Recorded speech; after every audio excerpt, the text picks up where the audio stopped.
with people. Forgive people. Nagawa na yung mali, ang natira na lang sa'yo, forgive, para ma-restore yung relationship. Pag hindi ka nag-forgive, hindi ma-restore. Sayang ang pinagsamahan. Like and love people. Accept. Tolerate them at least. It is important. Magkakaiba tayo ng opinion, magkakaiba tayo ng political opinions, kuminsan magkakaiba ng religious doctrine, magkakaiba ng style na magsaing, magkakaiba ng style na mag-ayos ng bahay, but it doesn't mean that we should be enemies. Agree to disagree with one another. Ang nagtatagal na magkasama ay only those who agree to disagree. Yes, I disagree with you, but I agree that you disagree with me, and that's it. Hindi kita kailangan laging i-convert. At hindi mo kailangan laging i-convert. We can live with each other na magkaibang pananaw sa iba-ibang bahagi ng buhay. Ganun talaga. 1 Peter 4:8. Above all, love each other deeply. Because love covers over a multitude of sins.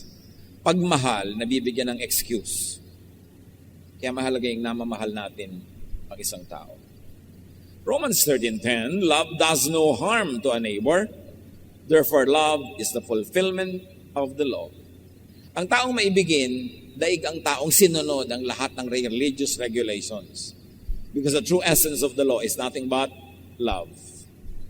Pag may gumagawa ng mali, magtatagumpay ka lang pag ang ginawa mo sa kanya, tama, sa kabila ng kanyang pagiging mali. Ang tunay na tagumpay sa taong masama ay yung gawan mo siya ng mabuti. Dahil ang reaction lang niya ay, number one, gumawa pa rin ng masama, pero nanalo ka pa rin kasi ginawa mo mabuti eh. Hindi ka nadamay, hindi ka naging tulad niya.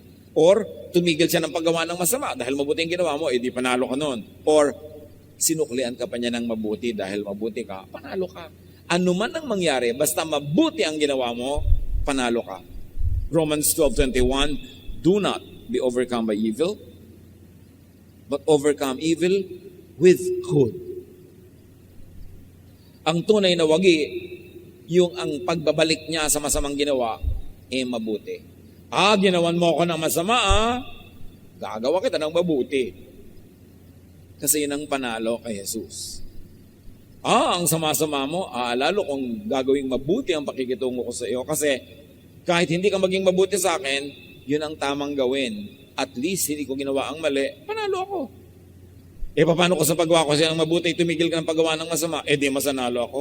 Paano pa kung sa paggawa ko ng mabuti, sinuklian mo ka ng mabuti, di sobrang panalo. So whichever way, pag maganda ang ginawa mo, pag tama ang ginawa mo, kahit anong ginagawa niya, panalo ka. Ang nagsasalita, ang gumagawa ng masama, ay talo, talunan. Bakit? Kasi ang naghari sa kanya kasamaan, talo siya. Pero pag ang naghari sa iyo si Jesus, mabuti ang ginawa mo, kahit sa tingin ng iba ay naagrabyado ka, natalo ka, na-out-talk ka, na-out-shout ka, panalo ka sa tingin ng Diyos. At yun ang mahalaga. Broken relationships are hard to live with. Mga kapatid, sa sandaling ito, napag-isip-isip nyo na ba? Sinong mga kapatid ko ang kagalit ko? Sino ang mahal ko sa buhay na kagalit ko? Kagalit ko ba ang asawa ko? Kagalit ko ba ang pinsan ko, ang neighbor ko, yung office mate ko? Sino kagalit nyo? Masarap bang may kagalit? Hindi naman. Mahirap makipagkasundo. Hard work yun eh. Pero mas mahirap hindi makipagkasundo. It is harder to keep war rather than to make peace. Hirap din lang at hirap. Ang gawin nyo na yung gusto ng Diyos, yung mabuti ang bunga, at yung ikaw yung magwawagi sa tingin ng Diyos. Pareho lang namang mahirap.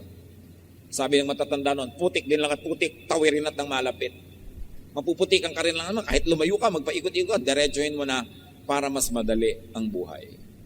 At tatandaan nyo ito, broken relationships lead to broken hearts. Or yung baligtad, broken hearts lead to broken relationships. Ganyan siya, nangaaway, mahirap kasama, mahirap kasundo, kasi broken siya. Bakit halimbawa yung asawa mo, nag sa'yo, pinagtaksilan mo pala broken siya. Kaya siya ganyan. Kung hindi mo ginawa ng ganun, magiging ganyan yan. So, magtiyaga ka kasi ikaw may gawa. Meron ko kuminsan na anak na pinalaki mo sa sobrang sungit, hindi mo na iparamdam yung pagmamahal, lagi mong pinaparusahan, tapos ngayon, rebellious siya, matigas ang ulo niya. Broken siya eh. Tayo mga kapatid, gumagawa lang tayo ng nakakasakit sa kapwa at nakakasira sa sarili kasi meron tayong inner brokenness. Kaya ang tunay na pakikitungo sa mga taong mahirap kasama, arukin mo, hukayin mo ang lalim ng kanyang buhay. Ba't siya ganon? And deep within, ang makikita mo is a scared, broken, hurting rabbit.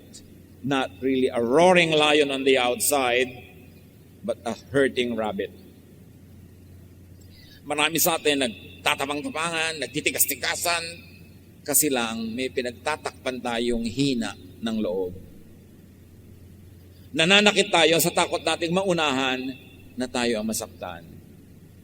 Naninigaw ka ng malakas sa takot mong ikaw ang mabully, matakot. So, behind a bully, behind a person who's difficult to be with, behind a nagging husband or wife, behind a pasaway na anak, could be a broken heart. At magkakaroon lang tayo ng malalim na solusyon kung yung broken heart ang i-address natin. And you know how a broken heart heals. It's only with the love of God. Kaya si Jesus, ang solusyon niya, unloving siya. Ang isagot mo, love. Yun ang tama. Unloving na siya, unloving ka pa rin, pareho kayo magiging hateful. Nobody wins. Restore your broken heart, if that is the heart that is broken around. Dali niyo sa Panginoon, forgive people, and move on. Kung nasaktan ka na noon, nasugatan ka na noon, hindi pwedeng araw-araw, yun na lamang ang excuse mo para ka maging irritable, para ka maging mahirap kasama dahil nasaktan ka noon. Nasaktan ka na noon, yes. So magpatawad ka na para huwag ka nang patuloy pang masaktan. Kasi minsan ka lang nasaktan, pero ito yung inaalala mo, ito yung inuungkat mo, nasasaktan ka uli, edi nadodoble-doble yung sakit. Yung una, iba ang sumakit sa'yo, pero habang inaalala mo, nire-reprise mo, nire-replay mo, ikaw na ang nagpapasakit sa sarili. Your only freedom from a disturbed, a hurting, a painful past is forgiveness. Because when you forgive, you heal, and you move on, you benefit. Try not to forgive. Try to be always bitter. Magalit ka, kung lumikha ka ng lahat ng gulo, edi ikaw din ang lugi. Forgiveness is the way to healing. So if you have to forgive yourself, you have to forgive others, so you can be much more peaceful, you can be more relaxed, and you can be nicer to be with. Pero tandaan nyo, pag may tao ang hirap kasama, survivor siguro yon, trying to survive. So imbes na mainis kayo, magalit kayo, reach out with the love of Jesus. Love always wins, only it takes time. Bad words, bad actions of people, most of the time are cries for help. Masama ang korte ng bunganga niya kasi masama ang korte ng puso niya ngayon dahil siguro siya ay sugatan. Pag ang tao ay laging galit, laging nangaaway, it's a cry for help. It means they need help. There is something they want or need that is not in their lives. And if you could be an instrument of God to bring it to their lives, acceptance, peace, love, understanding, then you become an agent of healing. You become a peacemaker. You become a soldier of the Lord. Help others. And if it's you who need it, get help. Fighting and quarreling people are just trying to cope. Probably they are just trying to survive. Kaya sila ganon. Understand. Umunawa. At kung ikaw yung hindi nauunawaan, ipaliwanag mo sa maganda at malinaw na paraan kung ba't ka nagkakaganyan. Huwag mong daanin sa pagiging pasaway. Huwag mong daanin sa pagiging rebellious. Huwag mong daanin sa pagiging mahirap kasama. Kasi hindi ka maintindihan. Ipaunawa mo kung anong nararamdaman mo para matulungan ka talaga at nang sa gayon, magkaroon ng mas payapang buhay. Yes, there is eternity, but on this earth you live only once. Life is short. And it becomes even much worse kung may mga kaaway tayo. Kung mahal natin sa buhay at mahal tayo, be at peace with people around you. Dear Lord, teach us, Lord. Kung kami palaaway, ituro mo sa amin yung ways of peace. Kung kami yung laging inaaway, ginugulo, turuan mo kami to be loving and understanding. At nang sa ganon, ang magwagi kayo, hindi si Satan. Ang manalo is the way of God, not the way of the devil. Make us agents and instruments of peace. Pagbulay-bulayan natin ang kahulugan ng mga ito sa ating mga personal na buhay, manatili sa presensya ng Panginoon, manahimik sumandali, and hear the voice of God as the Spirit helps us to apply this in our personal lives.